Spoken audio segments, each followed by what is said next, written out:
Greetings, Doomers. The talk I'm going to give today is on the racial worldview of Imperial Japan. It's something that had existed in the historical record since its genesis as a state, but truly crystallized in the 1930s, underpinned by the political landscape of that era, and it can be corroborated by several documents from ministries within the wartime government, like the Shinmen no Michi by the Ministry of Education, and an investigation of global policy within the Yamato race as a nucleus by the Ministry of Health and Warfare. In these documents, you'll find the common tropes that you'd see among far-right circles: rigid assimilation over integration, Japan for the Japanese, we must become a superpower and global hegemon,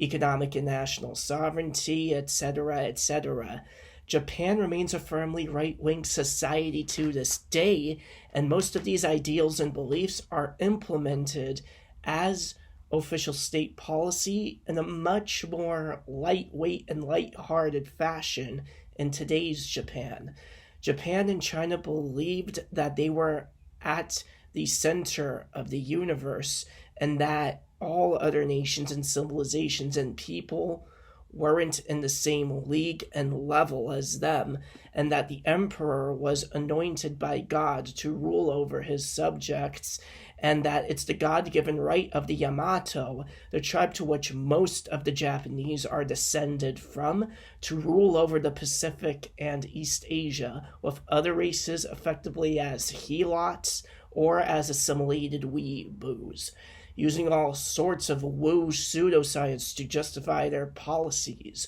Many right-wingers view Japan as a model for an ethno-state. Hitler himself loved Japan for its rigid conformist, collectivist, and ultra-nationalistic society, and viewed it as a model society for the Germans and Europeans as a whole to emulate.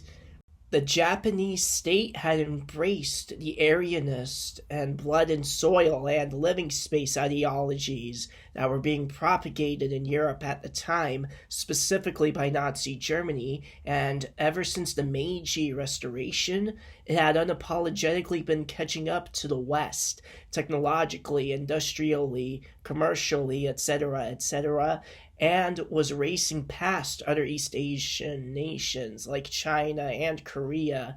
in progress.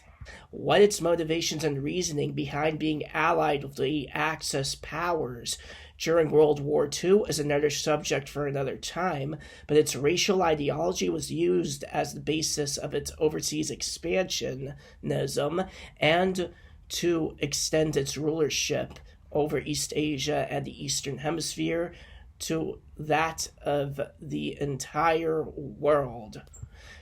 Another unique feature of Imperial Japan's racialist worldview